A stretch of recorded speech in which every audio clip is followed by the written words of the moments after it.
While the music industry is great, there hasn't always been a space for women. Before the Grammys, before Wizkid, and before the fame, Tems was just another dreamer no one actually believed in. But instead of changing her sound to fit the industry of Nigeria, she made the industry change for her. They wanted me to be basically a copy in a way. Here's how Tems rewrote the rules of the Nigerian music industry. On this video, we're going to be talking about how Tems outsmarted the system and won. To ride on, don't forget to like and subscribe. Talking about her early years in the industry. Born on June 11, 1995, she grew up in a single-parented home and joined the church choir, where she discovered her voice. She studied economics in the University of South Africa, then returned to Nigeria to work in digital marketing.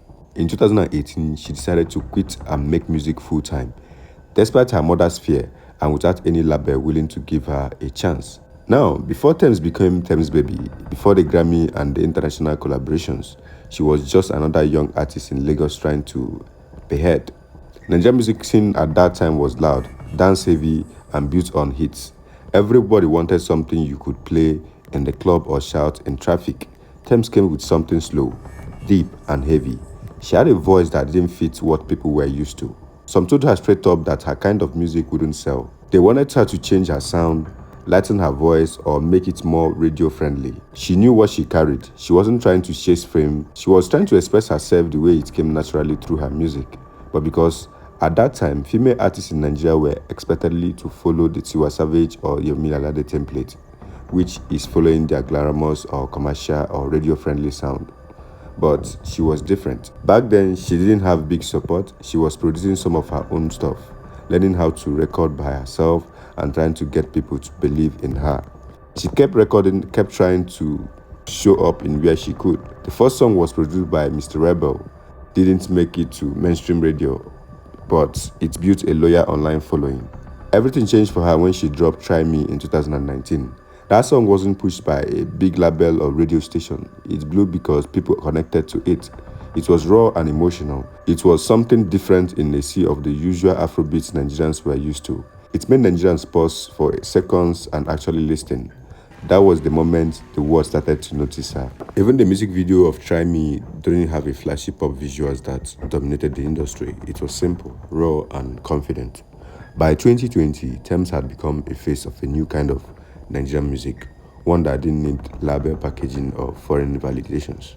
Talking about how she didn't allow Wizkid Essence to define who she was. When Essence dropped, everything changed, not just for Tems, but for Nigerian music.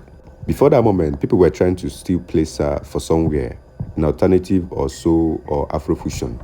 Nobody could describe her without comparing her with someone else. But Essence stopped all that talk. Even Rihanna and many international stars danced to her part of the song, even up to today.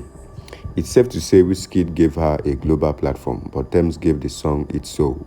She didn't chase the spotlight, she just did what she always did, which is staying honest in her sound.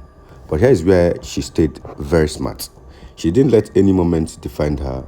Instead of becoming Wizkid girl, she became Tems, the voice everyone wanted to understand. That's the turning point. She didn't just get fame from Essence. Instead, she used it to leverage on what should be done. She turned the industry's biggest feature into a personal breakthrough without letting anyone own her narrative. So after Essence, many labels tried to sign her. By then, Tems understood the game. She had already seen how female artists were often controlled and how they lost their creative freedom once they signed contracts. Instead of rushing to sign deals, she waited.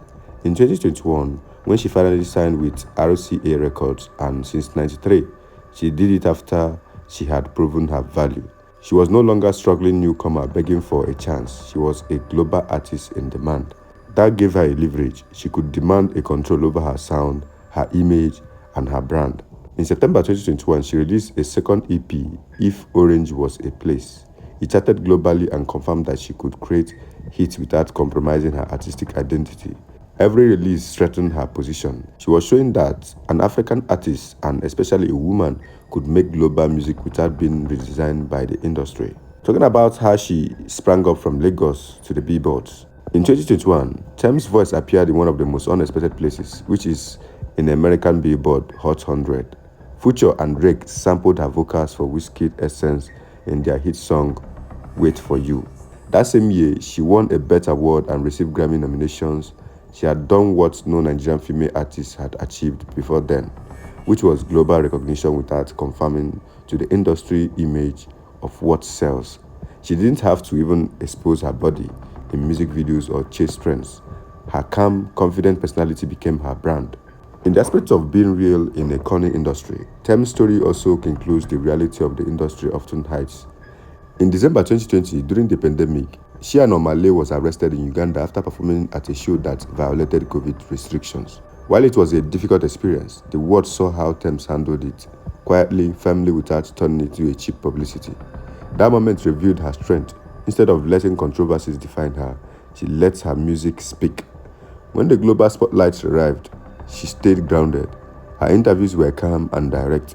Her image was simple and consistent. She didn't overmarket herself to try to compete with anyone. She just kept releasing music, some of which are for broken ears. On the aspect of how Tems outsmarted the game in Nigeria, what makes Tems different is that she understood the business before it could use her.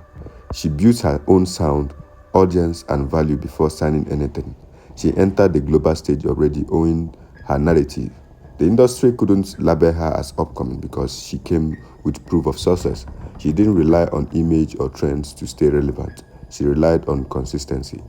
Even her collaboration with her based on mutual respect, not her being desperate for fame. When she worked on the Black Panther Wakanda Forever soundtrack in 2022, it wasn't because she begged for it. No, it was because her voice already had traveled far beyond. Every major step in her career came after she built something authentic on her own. Tems' journey isn't just about music, it's about control. Her control of voice, brand, and destiny. In global industry that has used African artists for decades as background flavor, Tems became the main course. She didn't let any market tell her what African should look like. She showed them what African actually feels like. And she provided you can reach global success without giving up or who you are.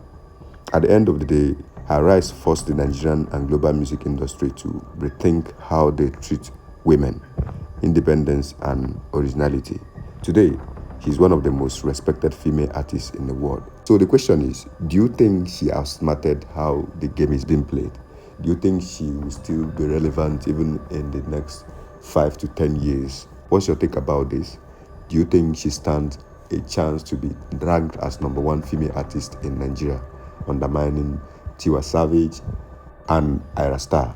Drop your take on this. Till next time, bye for now.